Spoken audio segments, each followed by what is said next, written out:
একদিন একটা ইঁদুর আমার আলমারিতে ঢুকে বলল, জোজো ভাই মারবেন না। থামো, এখন গল্পের সময় না। এইটাই বিপদের সময়ের গল্প। চুপ, আমরা একা নই বন্ধুরা। ভয় পেও না, আমরা শুধু বন্ধু খুঁজি।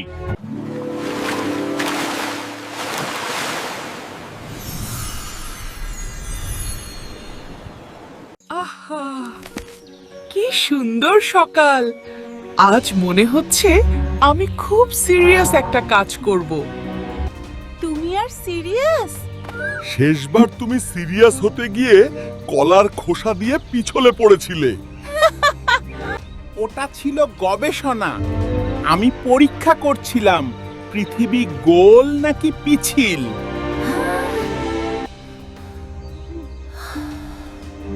এই জন্যই জঙ্গল তোমাকে চলন্ত বিপদ বলে। জোজো, আজ আবার কি করছো? কাল তুমি সিংহ চাচার খাবার খেয়ে ফেলেছো। আরে না, আমি ভেবেছিলাম উনি ডায়েটে আছেন, তাই তো খেয়েছি।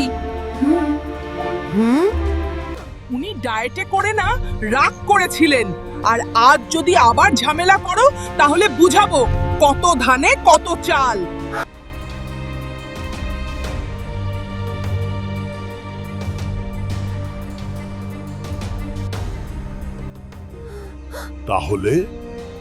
তাহলে আমি তোমাকে গাছ থেকে নামিয়ে হাঁটাবো।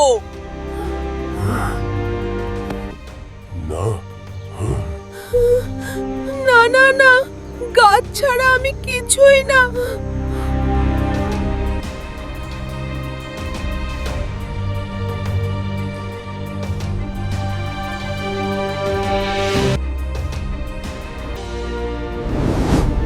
এত ঠান্ডা কেন? আমার পশমে ফ্রিজের ফিলিং আসছে। এই জঙ্গলে তো এসি লাগানো নেই।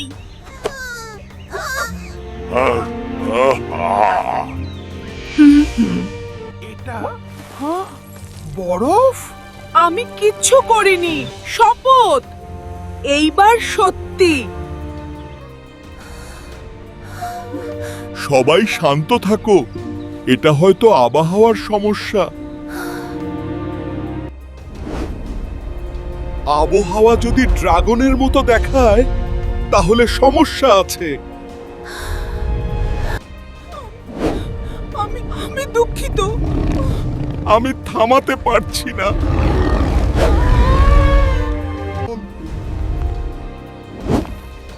তুমি কে? আমার নাম জিলং।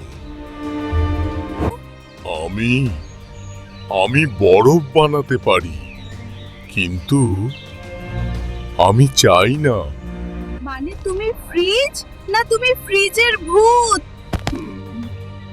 সবাই আমাকে ভয় পায়। ভয় পাওয়া মানে খারাপ না, ভয় পাওয়া মানে তুমি ভালো কিছু হারাতে চাও না। শোনো বরফ ভাই, আমারও ভয় লাগে। খালি গাছে না উঠতে পারলে। সত্যি? হ্যাঁ, আমরা বন্ধু হলে ভয় কমে যায়। ওই ড্রাগনটাকে দেখেছো? হ্যাঁ বস, পুরো জঙ্গল ফ্রিজ বানাতে পারবে। ওই ড্রাগনটাকে দেখেছো? হ্যাঁ বস, পুরো জঙ্গল ফ্রিজ বানাতে পারবে। তাহলে তাকে আমাদের দরকার।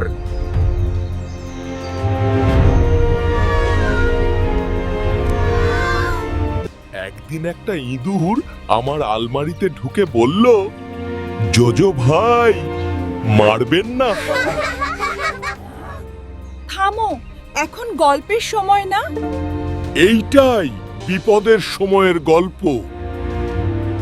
চুপ, আমরা একা নই বন্ধুরা। ভয় পেও না, আমরা শুধু বন্ধু খুঁজি। এই জঙ্গল ছেড়ে যাও। নইলে আমি কিছু করতে চাই না। ও আমাদের বন্ধু। বন্ধু দেখা যাক কতদিন থাকে।